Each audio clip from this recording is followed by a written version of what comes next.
Сәлем достар, сіздермен Алима. Бүгін сіздерге Корея халқының кукси тағамын рецептімен бөлісетін боламын. Өте дәмді, прям қыздар, өте дәмді, тойымды. Кішкентай баладан үлкен кісіге ұнайтын тағамның бірі. Міндетті түрде жасап көріңіздер. Осы видеоның астына рецептін жазып кететін боламын. Етімді соломкалап турап алдым. Етімізге соямызды құямыз, тұзымызды саламыз, жақсылап араластырып 20-30 минутқа қойып қоямыз, етіміз мариновать етілу үшін. Жұмыртқамыздан блины жасаймыз. Ол үшін жұмыртқа керек болады бізге. Майонез керек болады. Майонез жоқ болса, ол міндетті емес. Майонездерің жоқ болса, тек сұйық май құйып жасай берсеңіздер болады. Сұйық май міндетті, сұйық май құямыз. Сұйық май құйған түспей қапты қыздар, бірақ та міндетті түрде сұйық май құйыңыздар. И дәмін келтіріп тұзын саламыз. Жақсылап бірден масса болғанша араластырып аламыз. Етім 30 минут мариновать етіліп тұрды. Енді қазанымызға сұйық майымызды құйып, етімізді салып, етімізді пісіретін боламыз. Блинімізді пісіреміз. Қызып тұрған сковородкаға араластырған массамызды құйып, кәдімгі өзіміздің күнделікті пісіріп жүрген блиныларымызды пісіргендей блиныларымызды пісіріп аламыз. Қазандағы етім қайнап, суы шықты. Суы шыққаннан кейін отымызды жай отқа қойып, бұқтырып, етімізді бір 30-35 минут пісіріп аламыз. Қазанымыздағы етіміздің суы толықтай тартылуы қажет. Спагеттиміздің суы 2,5 литр болуы қажет. 2,5 литр. Осы спагетти қайнатқаннан кейін суымыз 1,5 литр болып тартылып қалады. Біздің сиропымыз болады осы су.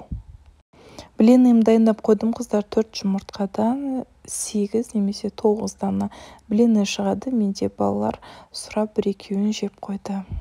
Спагеттимнің суын газға қойып қойдым қайнауға. Блинімізді турап аламыз. Блинімізді орап, тура видеодағындай турап аламыз. Етіміз пісіп дайын тұр, блиніміз дайын тұр. Суымыз қайнаса болды. Спагеттимізді пісіріп аламыз.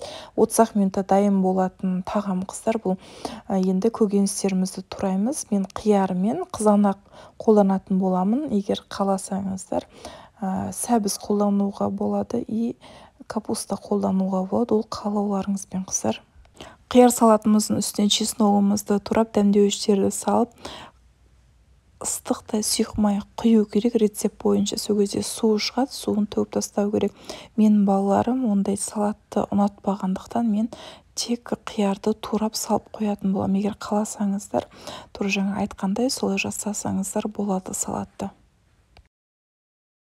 Кез келген спагетти қолдануға болады қыздар. Маған осы сұлтанның спагетти ұнайды, себебі ол езіліп кетпейді. Куксидің өзінің лапшасы болады, оны қолдансаңыздар тіптен керемет болады. Менде болмағандықтан осы спагеттиді қолданып жатырмын. Қайнап тұрған суымызға спагеттимізді салып, жақсылап араластырамыз қыздар. Қамыр болғандықтан жабысып қалуы мүмкін. Суымызға дәмін келтіріп, тұзын салып аламыз. Ол міндетті түрде салып алыңыздар. Пісе дәмі болмай қалады. Суымыз қайнағаннан кейін 15 минут спагеттимізді пісіріп аламыз. 30 минутта мен етім пісті қыздар. Суы жақсылап тартылып, етім жақсылап қуырылды. Енді етімізді басқа ыдысқа салып аламыз. Осы етіміз қуырған қазанымызға спагеттиміздің суын құйып, қайнатып, сироп жасаймыз қыздар. Сол кезде біздің суымыз өте дәмді болады. Құры судың өзін қайнатсаңыздар, қанша соя қойсаңыздар да, уксус, қант тұздасаңыздар да, сіздердің суларыңыз дәмді болмайды. Осы қуырылған ет қуырылған қазанға жаңағы спагеттиміздің суын құйсаңыздар, сол кезде ғана сіздердің сироптарыңыз өте дәмді болады. Суымызға соямызды, тұзымызды, қантымызды, уксусымызды құямыз. Бірағында біріншіден суларыңыздың дәмін көріп алыңыздар, себебі біздің спагеттиміздің суы тұздылау болады.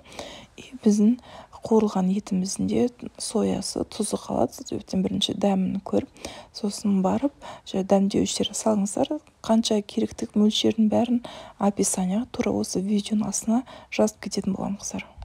Спагеттимізді судан сүзіп алғаннан кейін үстіне міндетті түрде кішкене сұйық май құйып жіберіңіздер. Қамырларыңыз бір-біріне жабысып қалмасын. Қамырымыздың үстіне етімізді саламыз, салаттарымызды саламыз, блинімізді саламыз, сиропымызды құямыз. өте дәмді тағам болады қыздар, міндетті түрде жасап көріңіздер. Егер де видеоны дәл осы жеріне дейін көрсеңіздер, маған тіркелмеген болсаңыздар тіркеліп кетіңіздер, лайк басып отырыңыздар, комментарий жазып отырыңыздар. Менімен бірге болғандарыңыз үшін рахмет. Сіздермен бірге болған Алима Жарқынбекқызы.